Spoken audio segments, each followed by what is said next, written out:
간혹 스트레스를 많이 받거나 근심이 있다 보면은 맛있는 걸 먹어도 소화가 잘 안 될 때가 있어요. 체해가지고 막 배가 아플 때가 있어요. 이때 문제를 일으킨 것이 바로 위입니다. 그렇다면 위는 왜 이렇게 민감하고 우리에게 고통을 줄까요?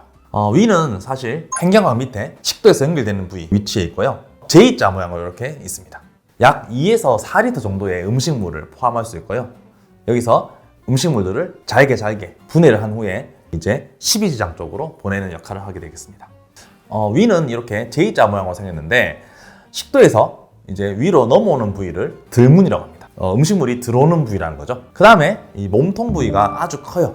그래서 이 몸통으로 음식물들이 대부분 가는데 위에 일부분이 이렇게 살짝 위쪽으로 올라가 있는 부분이 있어요. 위로 튀어나왔지만 음식물이 들어오는 것으로 생각해보면 아래쪽에 쳐져 있다고 생각해야 되나? 뭐 그런 의미로 저부라고 부릅니다. 위 바닥이라고 불러요. 해부학적인 위치랑은 반대로 되어 있는데요. 몸통에서 이제 들어온 음식을 물리적으로 분해를 한 후에 다시 이제 나가는 쪽으로 십이지장 쪽으로 보냅니다. 그래서 그 부분을 날문이라고 해요. 이 그 몸통 안에는 음식물을 잘게 잘 부수기 위해서 점막에 주름이 아주 발달되어 있습니다. 평평한 것보다는 주름이 있어야지 음식물을 훨씬 더 기계적으로 잘 분해할 수 있겠죠. 그리고 기계적으로만 분해하는 데는 한계가 있기 때문에 위 안에는 위산이 들어가 있습니다. 하지만 문제는 이 위산이 위로 올라가서 식도로 간다거나 또는 십이지장으로 내려가면 문제가 됩니다.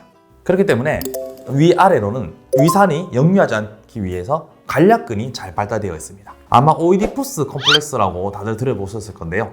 왜 아빠를 미워하고 엄마를 좋아하게 되었냐? 이 옛날에 어떤 왕이 아들을 낳았는데 아들이 자기를 죽일 것이라는 그런 점쟁이의 신탁을 받습니다. 그래서 아들을 이제 죽여서 버려야 돼요. 근데 이 또 마음 약한 부하 신하가 애를 죽이기 좀 그래서 발을 이렇게 묶어가지고 그냥 나무에 걸어 놓습니다. 지나가던 사람이 구하려고 보니까 발이 묶여있다 보니 발이 부었어요. 그래서 발이 부어있다 해서 오이디푸스라고 부르게 되었습니다.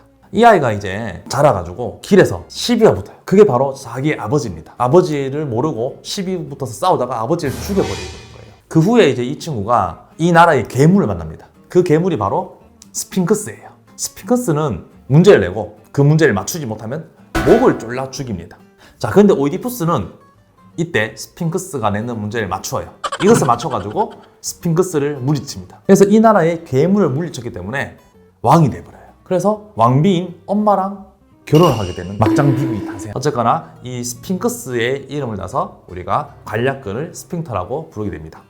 위에서는 이 스핑터가 잘 작용을 해야지 위에서 위산이 다른 곳으로 넘치지 않는데요. 위에 이제 컨디션이 좋지 않으면은 이 위산이 역류하게 됩니다. 자, 이렇게 위는 민감한 장기다 보니까 영어권에서는 위를 참는다는 의미의 동사로도 쓰기도 합니다. 자, 근데 이렇게 우리가 참을지 못하는 상황이 있죠. 그때 비위가 상한다, 뭐 비위가 나쁘다 이렇게 얘기를 하기도 합니다. 그때 비위가 바로 비장과 위입니다. 비장은 갑자기 어디서 나왔나?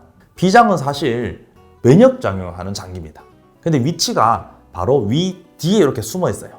그러다 보니까 예전에는 비장도 분명 위 옆에 있기 때문에 소화작용과 연관이 있을 것이다. 그렇기 때문에 비위가 상한 일이 생기면은 위에서 음식물을 토하듯이 비장도 이와 연관된 일을 하지 않을까라고 생각해서 흔히 우리가 비위, 뭐 거슬린다, 비위가 좋다, 비위가 상한다 이런 용어로 사용하듯이 비장과 위는 하나의 그런 역할로 생각되기도 하였습니다. 하지만 의학이 발전되면서 비장은 적혈구를 파괴하고 그런 면역작용에 역할을 하는 면역장기로 알려지게 되었죠. 그리고 또 이제 맛있는 걸 먹고 나면은 배가 부르죠.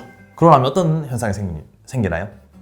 잠이 옵니다. 평소에 우리 몸에 동맥에서 피가 막 나오면은 뇌라든지 뭐 간이라든지 심장에서 그쪽으로 피를 막 보내는데 밥을 먹고 나면은 이제 위도 갑자기 일을 많이 해야 됩니다. 음식물이 막 들어오니까 이제 우리가 일할 때가 되었다 싶어서 피가 막 쏠리는 거예요. 그래서 위로 피가 많이 가다 보니까 상대적으로 뇌 쪽으로 피가 적게 갑니다. 그러다 보니까 머리가 좀 하얘지게 되면서 졸리게 되는 거예요. 그런데 이 상황에서 또 점심때 꼭 운동하는 사람들이 있어요. 밥 빨리 먹고 운동하면 어떻게 될까요? 안 그래도 머리로 피가 적게 가는데 운동을 하면은 이제는 숨이 막 쉽니다. 숨까지 쉬고 이러다 보면은 이제 팔다리라든지 이런 이제 근골격 쪽으로 피가 많이 가고 숨도 막 쉬는 거예요. 위 근처에 바로 횡격막 같은 그런 근육들에게도 피가 이제 제대로 못 가고 또 근육이 제대로 못 움직이다 보니까 경직이 되는 거예요. 그러다 보니까 점심 먹고 운동하고 나면은 이 아래쪽에 가슴 부위가 아프고 경직되고 해서 옆구리에 통증을 느끼고 하기도 합니다. 위는 맛있는 거 먹으면은 배가 부르고 기분이 좋은 장기이기도 하지만은 상당히 민감한 그런 장기입니다. 그래서 아주 잘 다스려 줘야 되기 때문에 이름 그대로 위를 위해 주시길 바랍니다.